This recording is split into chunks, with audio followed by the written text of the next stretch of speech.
Si Hachimura talaga yung nakitang sobrang nag-step up sa Lakers sa playoffs game nila, first round at second round Sobrang efficient at consistent mula sa field at 3. Nasa 54% yung field goal niya, 56% naman sa 3-point area. Nasa 69% true shooting yan, halos 39 minutes per game sa playoffs. Based sa Sports Illustrated, hawak ni Rui ngayon yung pinakamataas na playoffs 3-point percentage sa NBA playoffs history, na may malaking sample size nasa 50% yung career playoff 3-point shooting niya. Kaya maraming analyst ang tumatawag sa kanya ngayon na ultimate playoff riser Pero ang problema kasi, hindi pa rin nga raw ganun na-appreciate itong si Rui ngayon, lalo sa report na lumalabas ang Lakers front office, wala pa rin official na report about sa extension contract niya.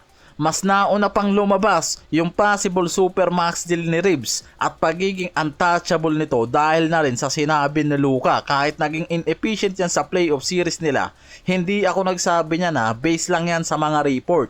May mga article pa nga akong nabasa na mas naging effective pa talaga itong si Rui kumpara kay Reeves sa mismong OKC series at ilang playoffs game Mas naging efficient si Rui, mas kaunti pa yung turnover at mas consistent ang shooting. Mas effective siya bilang off-ball scorer laban sa physical defense, lalo na sa team tulad ng OKC. Diyan mismo lumalabas yung efficiency ng araw nitong si Rui. Habang si Reeves kasi niyan mismo nahihirapan dahil sa trapping at physical defense na ginagawa sa kanya ng Thunder, bumababa ang efficiency niya, dumami pa yung turnover per game.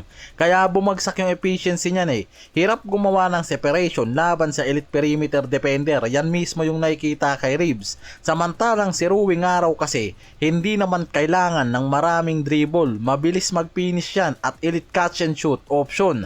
Mahusay sa cuts at transition. Diyan nga raw naiiba itong si Rui, kaya mas nagiging importante nga raw to lalo na sa crucial situation at playoff series Ngayong offseason kasi papasok sa unrestricted free agent si Rui. Possible kasi siyang humingi ng contract na nasa 25 to 30 million per year ang range. Ang problema, malaki na yung payroll ng Lakers sa kontrata ni Luka at Lebron, tapos mas priority pa nila ngayon na bigyan ng malaking bagong deal itong si Austin Reeves, max deal. Kaya kahit mas proven pa sa playoff si Rui, nakikita kasing hindi automatic na ma-extend siya, hindi pa sigurado hanggang ngayon. Kailangan timbangin ng araw ng Lakers ang cap flexibility at based sa Reddit at NBA discussion. Madalas sinasabi, hindi nila kayang bayaran lahat lalo na kung ipa-prioritize nila ang max deal ni Austin Reeves. Sa lagay naman ni Kennard ngayon, nakita rin since bumalik si Reeves sa first round game 5 kontra Rockets, biglang nawala sa wisyo si Kennard. Bumaba yung team production at average niya. Umabot sa inefficient at biglang bumagsak. Sa 48% yan sa field, 47 sa 3-point area, 63% na lang yung true shooting niya since dumating si Reeves Mas malaking offensive weapon si Kennard kapag may freedom at touches nga raw. Sobrang naging effective siya nung wala si Reeves Based sa Los Angeles Times, ginamit pa siyang emergency point guard ng Lakers. Siya yung nag-o-organize ng offense. Minsan, nagtatala siya ng 31 assists sa 4 na games dahil wala si Reeves at Luka nun Mas hawak niya yung bola, mas marami siyang pick and roll reps, mas marami siyang ball movement, mas maraming off-screen action. Hindi lang siya standstill shooter, underrated passer at connective playmaker siya nun. Kaya bumaba ang production niya nung bumalik si Reeves dahil nakikita naman ito yung pinakamalaking criticism ng ilang analyst at ex-player Ayon sa dating NBA player na si Jeff Tagge, Luke Kennard did not get touches since nang bumalik nga raw si Reeves sa Game 5. Bumagsak ang touches ni Kennard, 4 na minuto na lang ang nilaro niya sa second half, lumiliit ng sobra ang role niya sa offense.